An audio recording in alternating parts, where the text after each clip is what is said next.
I want to talk about Ketanji Brown Jackson, Kamala Harris, and Jada Pinkett Smith. My reaction to Will Smith slapping Chris Rock at the Oscars. Chris Rock didn't know he was offending Will Smith's wife. They're not even really strictly together anymore. They have an open relationship. So Will Smith is out of control. Judging by the number of people defending him, which he committed a literal crime in public. It's assault. You can't assault people in public. It sets a bad example for anyone watching, especially kids. But to do that, Chris Rock didn't know that Will Smith's wife had alopecia. It was a joke. You don't get to just punch people. I'm trying to get into comedy. I have to be afraid now that someone's just going to get on stage and punch the comedian because they'll get a better laugh. Don't start doing that, by the way. Fuck you. Comedians work hard to come up with jokes. You want to see someone punch? Get into a fucking boxing ring. But Will Smith hired Randy Bowie, who was Jeffrey Epstein's bodyguard. Check out reporter Whitney Webb's YouTube interview with Maria Farmer, who was a set painter employed by Ghislaine Maxwell. This is an article that appeared on lipstickalley.com.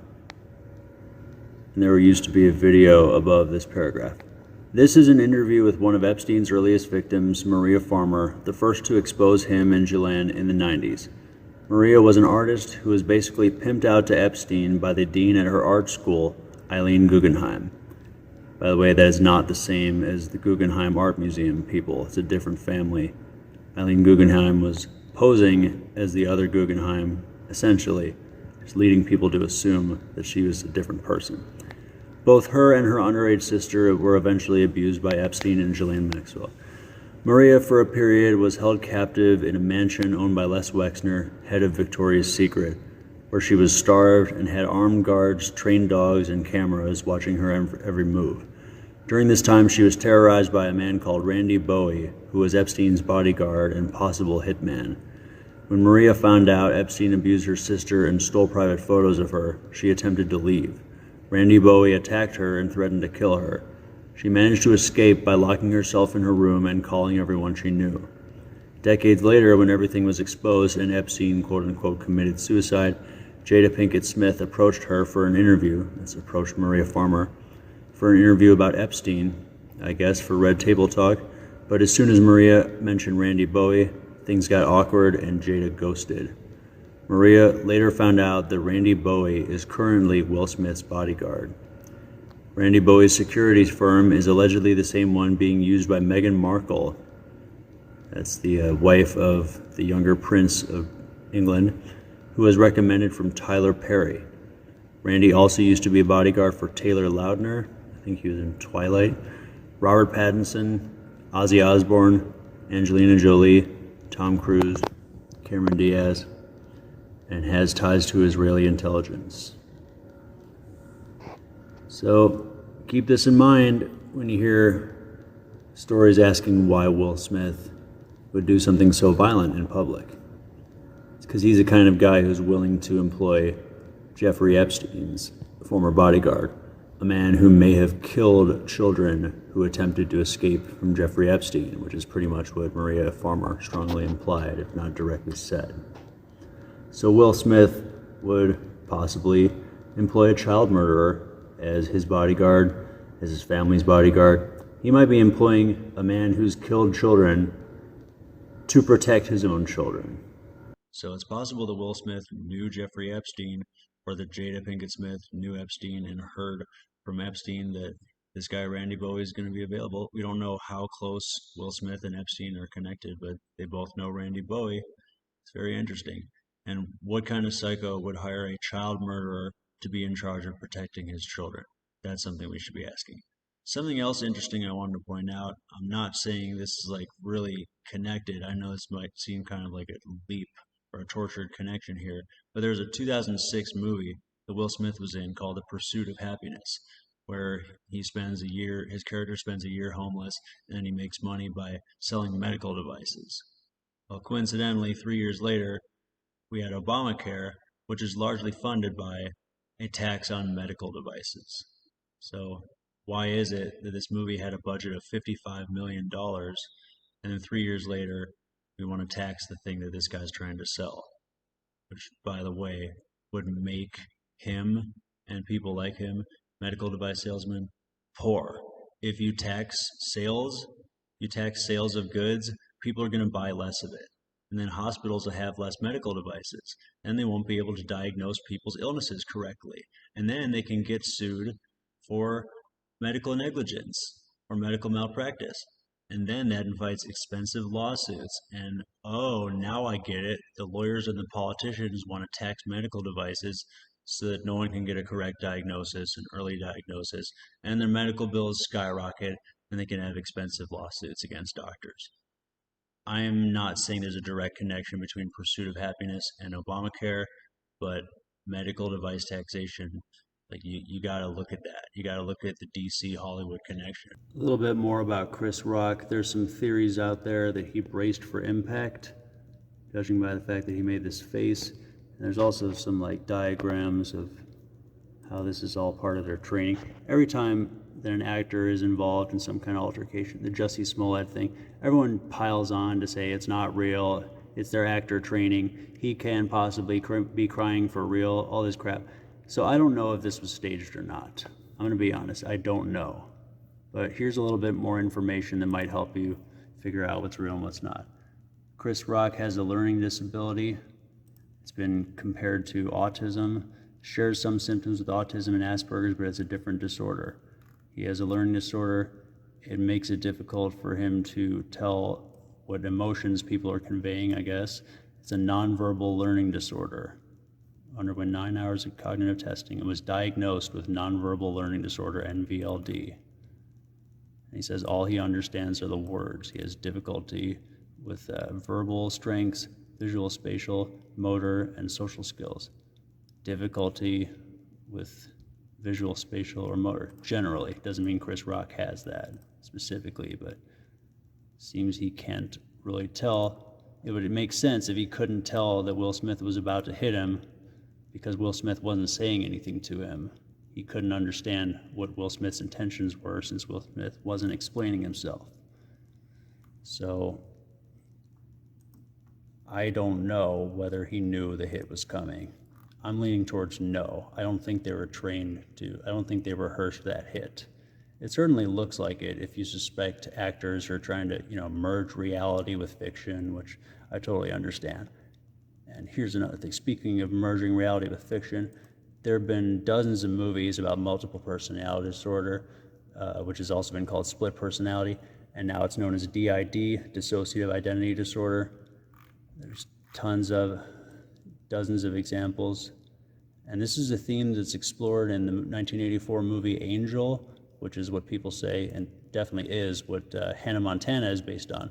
Angel is about a teenage girl who becomes a prostitute, or is a prostitute, and I don't know the rest of the plot, but the name of the character has a lot to do, it sounds like Miley Cyrus or Hannah Montana's character. I don't know what the character's name is, but anyway, Angel, which is about a teen prostitute, clearly inspired Hannah Montana, and both of them are about, a girl who has a double life. In Miley Cyrus's case, she's a star, a singer, musician, and Angel, she's a prostitute. So Will Smith was in this movie about split personality disorder called Gemini Man. And also he has a nickname called Mr. July, and he's Will Smith, he's the Fresh Prince of Bel-Air, and he's Mr. July. Now, someone told me that he has another nickname. I don't know if it's Mr. July, maybe it's something else. I'm sorry that I don't have this information, but he might have another nickname besides Fresh Prince and Mr. July. They call him Mr. July because he has appeared in a lot of summer blockbusters, and he's reliable to make a lot of money in the month of July. But I don't know if Will Smith has split personality disorder. It could explain, not necessarily excuse, but could explain why he snapped and got mad and punched Chris Rock, or slapped him, why he went from laughing in one moment to causing a scene of violence in the next. Maybe he has split personality disorder. Maybe he just gets really into the characters he plays, like Heath Ledger going insane trying to be the Joker, or getting addicted to drugs or alcohol, whatever happened there. And maybe he's just really committed to his role of being a psycho.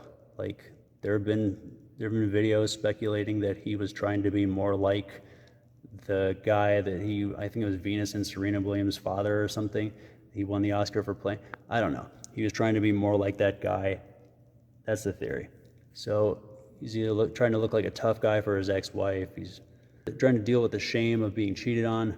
And maybe he has split personality disorder. I don't know. Maybe he does, maybe he doesn't. Certainly doesn't excuse what he did. But read up on dissociative identity disorder, which is what they call split and multiple personality disorder these days, if you want to learn more. Maybe Chris Rock's autistic, maybe Will Smith has split personality disorder. Who the hell knows? I wanted to comment on what is my least favorite reaction to Will Smith punching Chris Rock at the Oscars. Some reporter or liberal leftist, I don't know, someone presenting himself as such, probably don't actually understand the ideology. Someone tried to say that, Chris Rock committed a microaggression in saying an offensive joke that some people didn't like, and that's why he deserved to have macroaggression by Will Smith visited upon him. And macroaggression is the use of force. So for those who haven't been following along, the grammar Nazi control freaks who pretend they're liberals, who are running the universities in this country and want to distract people with words while they take power, they were saying that macroaggression, which is the use of force, is wrong, and therefore microaggression, which is hurting people's feelings, is wrong too. So they started off by implying, which is true, macroaggression, violence or force, is worse than microaggression. And being insulting or offensive on purpose, or controversial, is a smaller version of aggression or force or violence. That was the original idea. The original idea carried with it a solid understanding of the idea that macroaggression, force, is way worse than microaggression. But now they've got it reversed. They think aggression and force and violence is the solution. Now they're treating microaggression, which is just being insulting and controversial, and maybe saying some fighting words which are illegal. Certainly inciting a mob to riot and fighting words should probably be illegal, but now they've said just being offensive and controversial, just talking about controversial things. They're saying that's microaggression, and they're comparing it to violence. The whole purpose all along was to compare being controversial to committing acts of violence. Like when you don't pronounce someone's name correctly, like I did to Kamala Harris earlier in this video, by accident, you're committing an act of microaggression. So it's okay to hit you. It's okay to respond with macroaggression. That's the twisted ideology of these people who are not leftists, conservatives. They're pretending to be leftists. They're pretending to be Democrats who want communism. Communism leads to anarchy, but it's good. It would lead to getting rid of the corrupt government. So you don't need to pay for everything. A lot of the things on earth are actually a gift. So there's left-posing professors out there who want you to think that they're actually left-wing. They're not. They want the universities and the government to retain control. And here's an article that kind of reinforces that whole macroaggression is not as bad as microaggression idea. Jay Leno disturbed by Will Smith swearing after he smacked Chris Rock at the Oscars. This is from MSN.com. And he says, "To me, the thing that's most disturbing wasn't the slap, because he was kind of smirking after he slapped Chris. Oh, so it's okay to hit someone as long as you smile after you do it." He says it was the yelling of the obscenities. That's the thing that's most disturbing to him. And you go, whoa, what's going on here? This is real anger.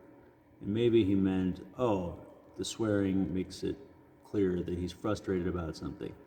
But he's saying that the most disturbing was the yelling of the obscenities. Saying fucking mouth, saying keep my wife's name out of your fucking mouth, is more disturbing than punching someone in the face on live TV for telling a joke. You guys know me, you know I'm not a racist. I'm a libertarian. You might have heard the libertarians support voluntary segregation. Just try to understand that it's not a policy of ours, it's just an observation. See, we don't want to change the law more than necessary. Voluntary segregation is a fact of life. Black people tend to want to live near black people. White people tend to want to live near white people. Of course, income has a lot to do with it, but in general, people live where they want, where they can afford, and near who they want to. So compulsory integration would be a crime. Forcing black people to live near racist white people who want to kill them, that would be stupid, and that would be horrible. That's why we support voluntary segregation.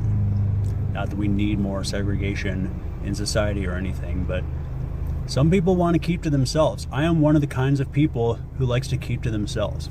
Let me tell you about something that just happened to me. Now, let me preface this by saying this is nothing against black women. I'm not trying to single black women out. I'm just talking, and I recognize that black women are one of the most badly treated groups in this country. I recognize that, and that's why it's so hard to say this. But I was just at a gas station, and I understand this is not representative of all black women, but I was just essentially almost accused of being racist when I wasn't. I put a $20 bill down on the counter, and the black woman who was working there said, "That is so disrespectful." And it took me a few seconds to process it. It was like, why? Because I didn't put it in your hand? We just ended pandemic restrictions. You should be wearing gloves. I was abused as a child. I don't like to touch people that I don't know. It has nothing to do with the fact that you're black, nothing to do with the fact that you're a woman. But at least she didn't say it was racist. She didn't actually use that word. She just said it's disrespectful.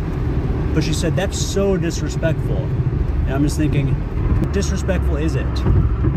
I'm pretty sure it's the least disrespectful thing I could possibly do to you. Anyway, so I'm going to talk about Ketanji Brown Jackson, Kamala Harris, and Jada Pinkett Smith.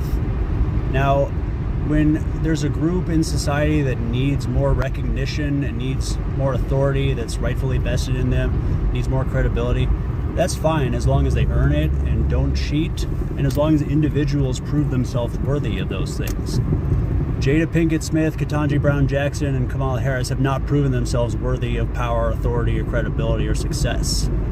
They use violence to get their way. I have serious policy disagreements with those women. It has nothing to do with their race or their gender, and I don't think people should be defending the honor of black women using violence. We should not use violence as a solution to our problems in society. There's something up with this. In the last video and first video that I made about Ketanji Brown Jackson being nominated to the Supreme Court, I told you about how she sentenced the Pizzagate shooter, Edgar Madison Welch, to prison 4 years.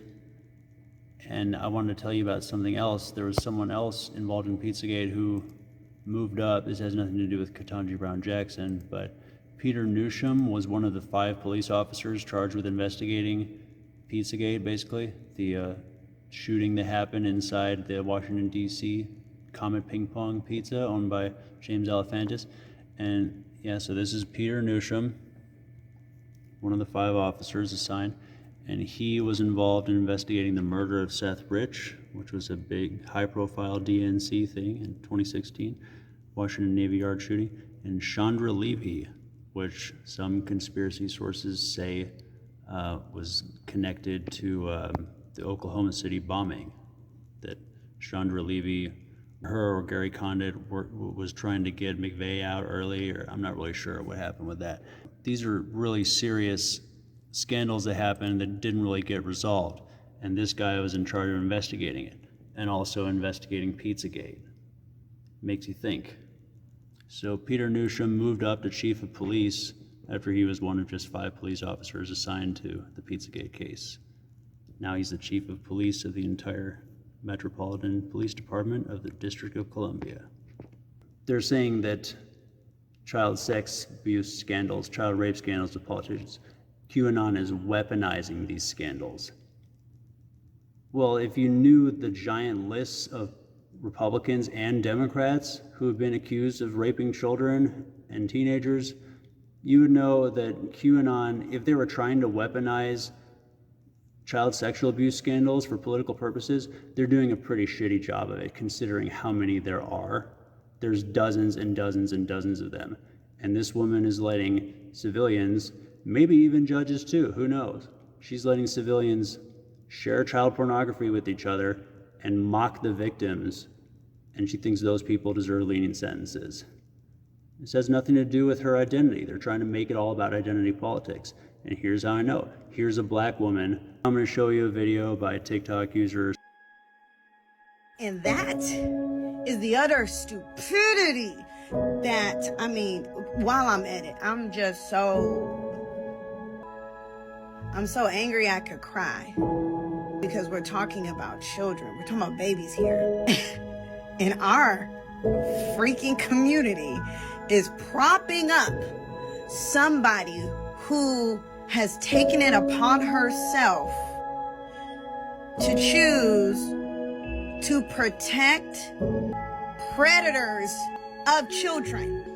She was beyond overly, super lenient on sentencing adults that were preying on children. We can overlook that just because we need a sister with sister luck sitting on the Supreme Court? No! That's what we not gonna do. Y'all have really taken all it way too goddamn far. God cowers to no man, so we cower to no culture. I'm not playing with y'all no more. Ketanji Brown Jackson's appointment to the Supreme Court reflects tokenism on the Democrats' part. Ketanji Brown Jackson is basically a whipping girl used to deflect criticism from the white Democrats and to take the criticism on herself. And then everyone around her is going to make it look like she's only being criticized because she's black or a woman, even though she can't define the word woman. You people should be ashamed of yourselves. You're trying to get a black woman to do your dirty work.